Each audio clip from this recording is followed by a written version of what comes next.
Hi friends! Today we are reviewing episode 3 of Love on the Spectrum US, so please stick around.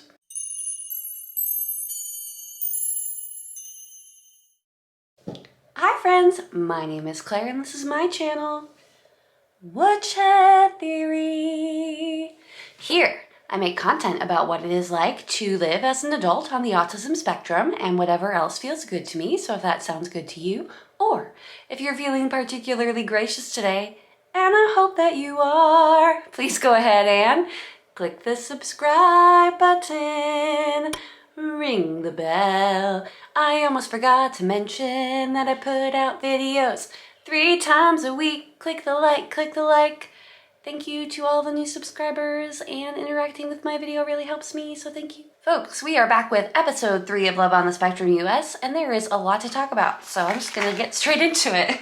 In our last episode, we left off with James and Emma at the end of their date. James had just asked if she would like to go on a second date, and I wasn't sure that that was gonna happen, but I am here to say I was completely wrong. So is that a surprise to anyone? It's not a surprise to me.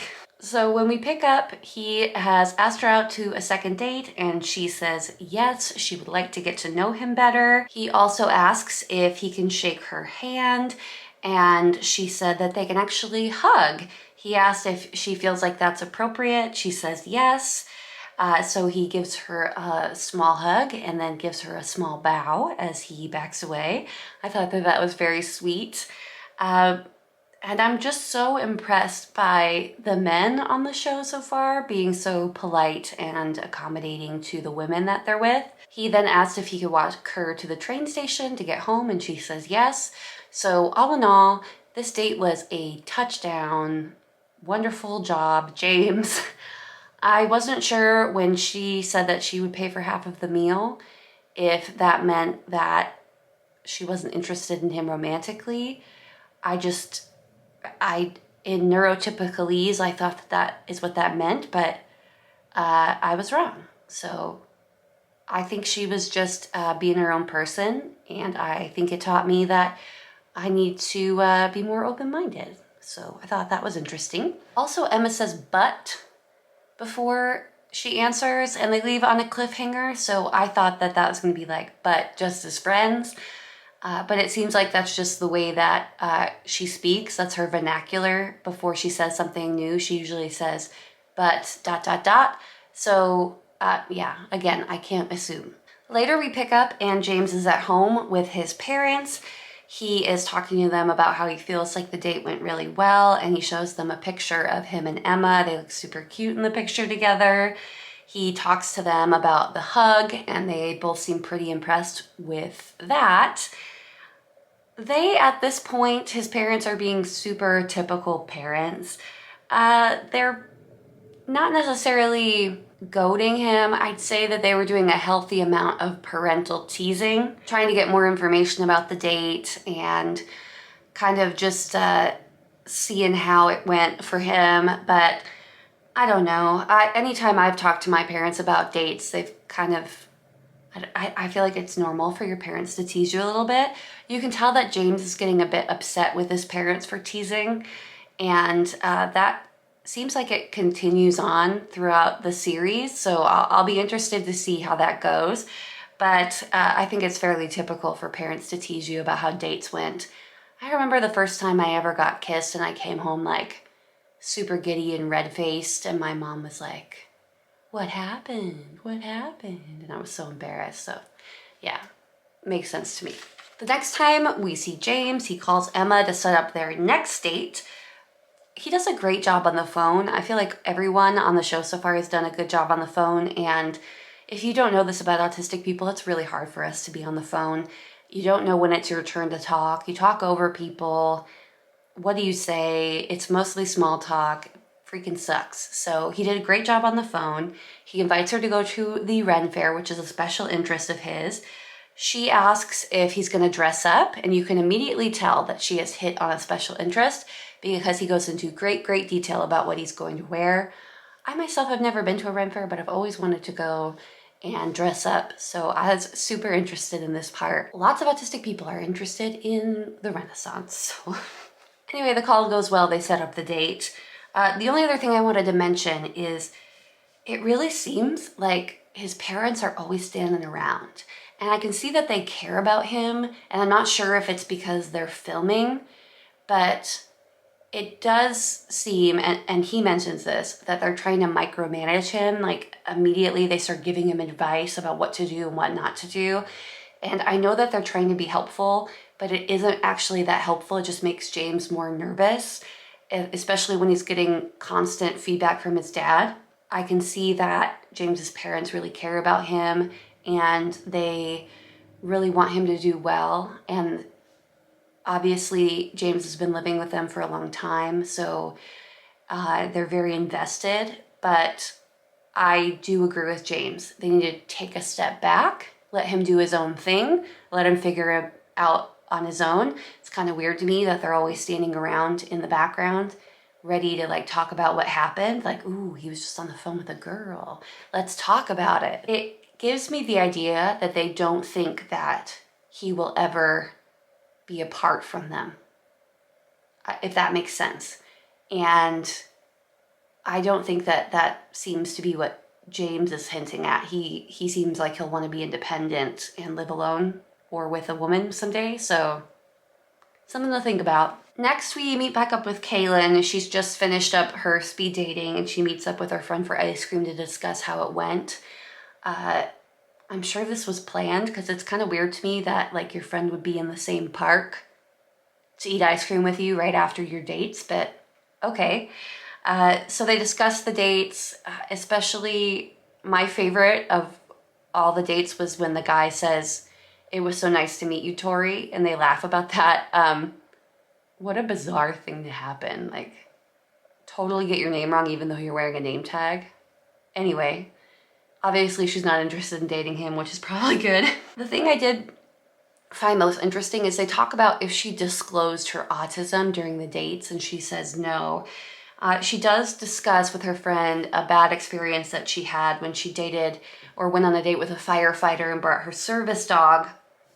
And this guy kept pushing her to explain why she had a service dog and kept asking. And finally she said, well, it's because I'm on the spectrum. And the guy just got up and left. First of all, what a jerk. Kailyn, you definitely dodged a bullet there because no. Ugh. But I have done videos on this about should you disclose your autism to people, and I didn't really touch on dating in my video. That's a tough one. Yeah, I don't know that I would have disclosed that to the people on that in the speed dating either. It's just such a hard topic to broach. I think it's definitely not a speed dating thing to bring up. And yeah, I think it highlighted that it's not always a good thing to disclose. Obviously, you need to have that conversation eventually, but people just have these ideas about what autism is and what it looks like and how people are, and they make these jump assumptions about people. I thought that that was an excellent discussion to bring up, especially talking about her bad experience, and I'm glad that she was brave enough to share that.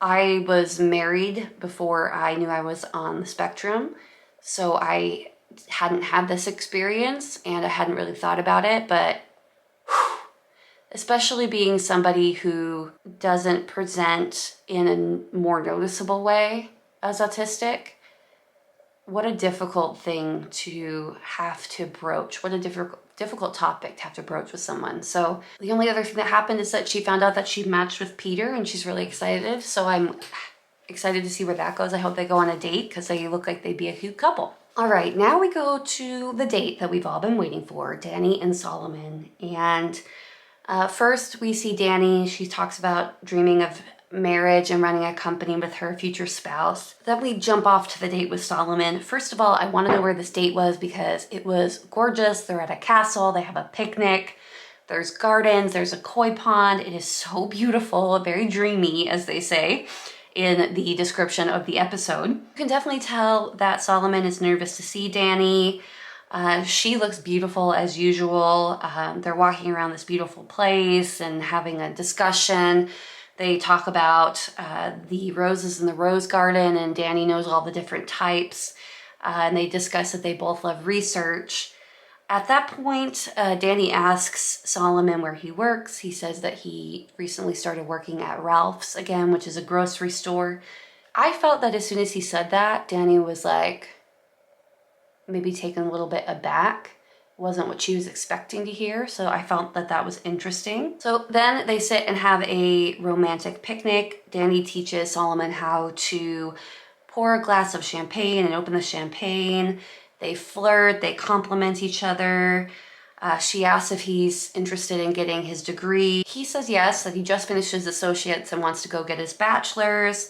They continue flirting, and she tells him that she still is feeling in love with him, and they hold hands. They watch the sunset. He kisses her again, and she says it's okay to take it slow. So I'm already getting these vibes of just a bit of a confused feeling from Danny. Like she's feeling a spark, but something feels a little off to me. But I left the date feeling a little bit confused because her vibe is telling me that she's unsure.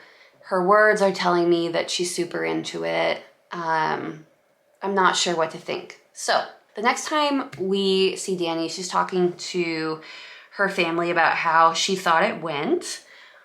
She has decided that she isn't sure that Solomon is the one for her. She feels like he hasn't figured out his life like she has, and she's not actually sure if they're soulmates.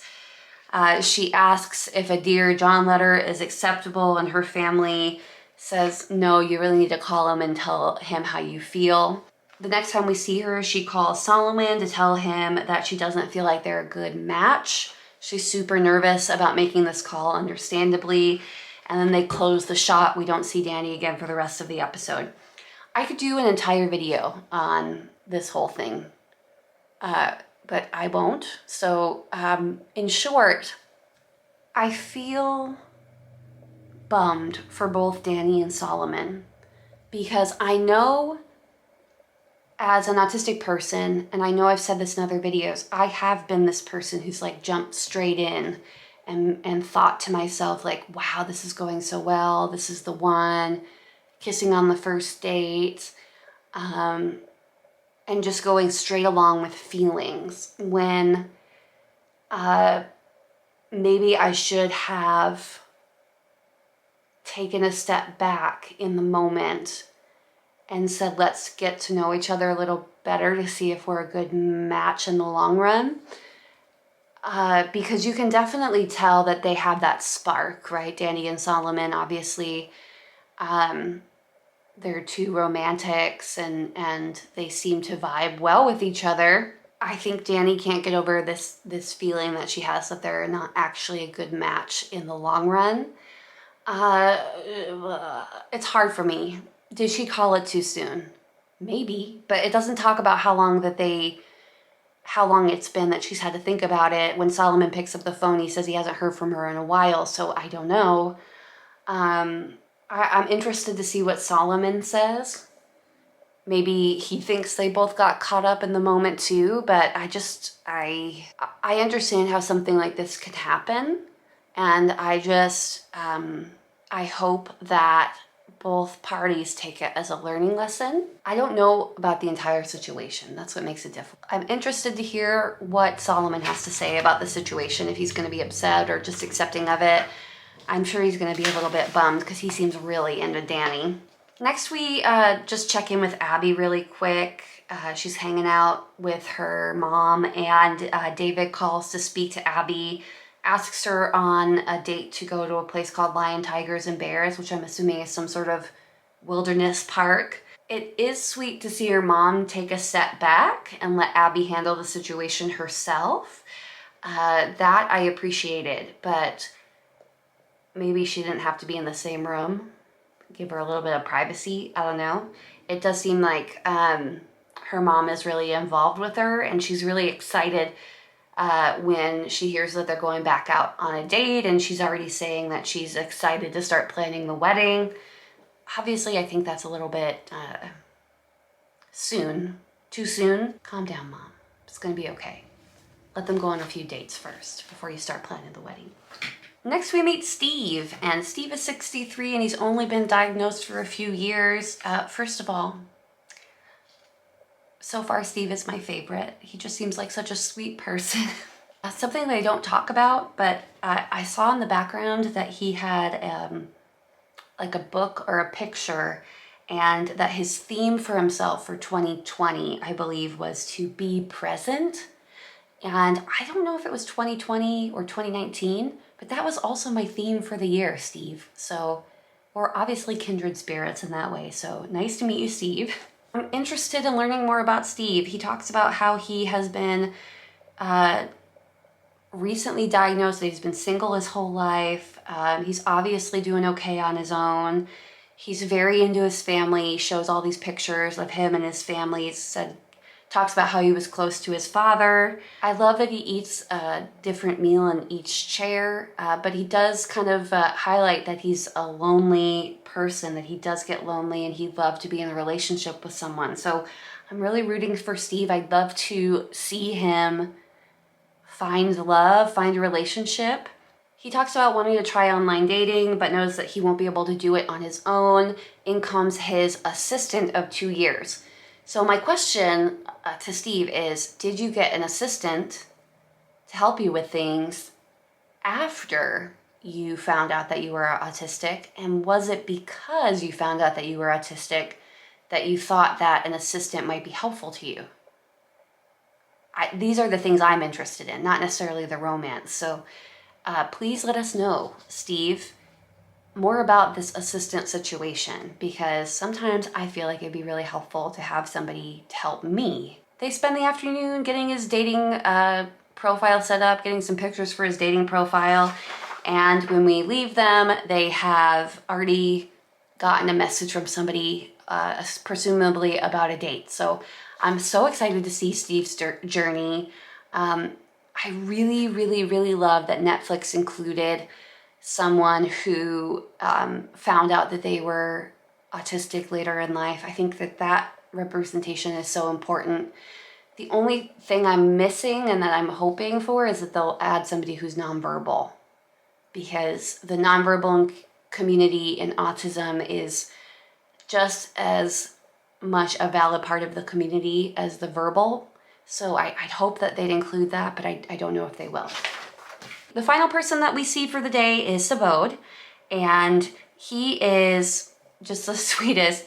They ask him, what do you think you talk about on a date? And he says mathematics. And the only thing I didn't like about this, because obviously math is a special interest and it's something he enjoys, so why wouldn't you talk to your date about that? Sounds good to me. The interviewer starts asking him math questions and starts drilling him on like dates and days of the week, like what day was it, March 4th, 1975 or whatever. And he can do all of those calculations, which is so amazing, but it really brought up something in me that I don't like, and that is autistic people are not here for your entertainment. And this is supposed to be a documentary about autistic people finding relationships and navigating that, not entertain me. Show me this, what about this? Do this trick, do that trick. Is it super cool that Subodh is absolutely genius when it comes to numbers and has, a career in maths? Yeah, it's completely awesome. But there is a different way that you could talk about his gifts without it being like entertain me. And I felt like this went into the entertain me space, so I was not a fan of that. After this, Jen Cook comes back to coach Subodh, and she's just doing some coaching with him so that he can get through his first date more successfully. I think that this was a very helpful exercise for him. Jen comes in to coach him. He's very polite with her. His mom and his sister are there too throughout the whole coaching process.